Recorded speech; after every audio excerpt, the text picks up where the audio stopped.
guys, papasok na tayo. May pasok kami ng Sunday kasi biglaan lang. Dahil need namin maglinis doon sa mga nabahang ano. Kasi nabaha yung school namin. Nabaha yung labas lang ba? Playground, yan. Kailangan namin linisin yun. Kasi sobrang ano, putik. Kaya pumasok kami ngayong Sunday. Okay lang kasi wala naman kaming pasok ilang araw. So ano, papunta pa lang ako.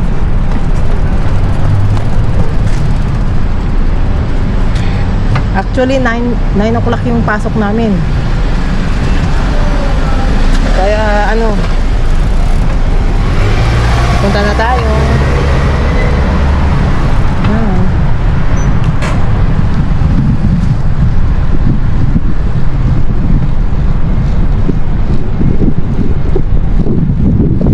Medyo mabigat yung gulong ko. So, kailangan ko ito pa ano mamaya. Baha doon. Bakit? Wala ba yung baha pa rin doon? Ay kasi guys ano, 5 araw na umulan, 1 week. Sobra. Nung Thursday ang pinakamalakas na ano, grabe ang ano yan. Buti na naging ano na okay na lahat. Balik na sa ano, sa init.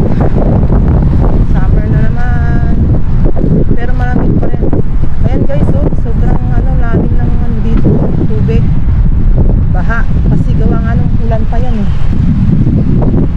Yan ang problema dito, walang drainage. May drainage sa iba, pero yung ganito, wala. Ay nako. Ano naman yung tubig? Ba yan, buti na lang nakabike ako.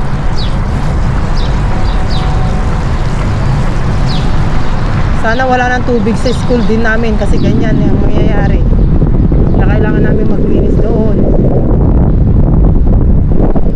Sana walang pulis dito.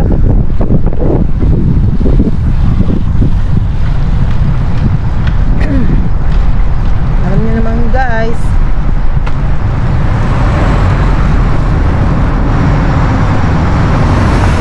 Doon ako dadaan mamaya. Nilipat ako doon. Mainit na oh. Anong oras pa lang? 7 ay 8 ano pa lang? 8:35 ng umaga. Mainit na.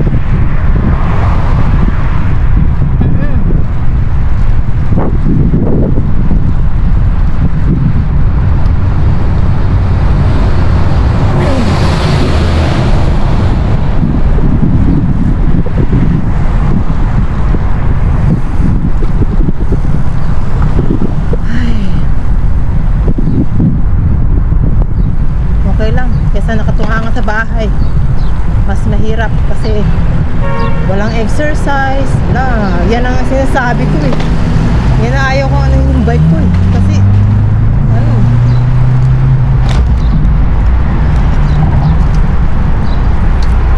yan yan na.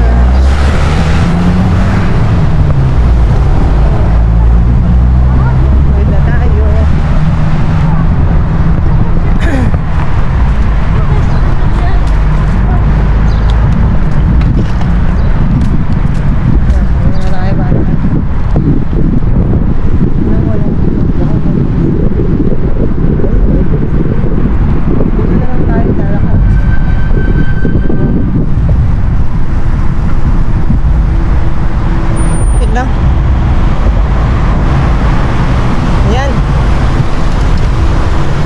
Hanggang dito na lang guys. Baka kasi may pulis doon. Ayun oh. Pero siguro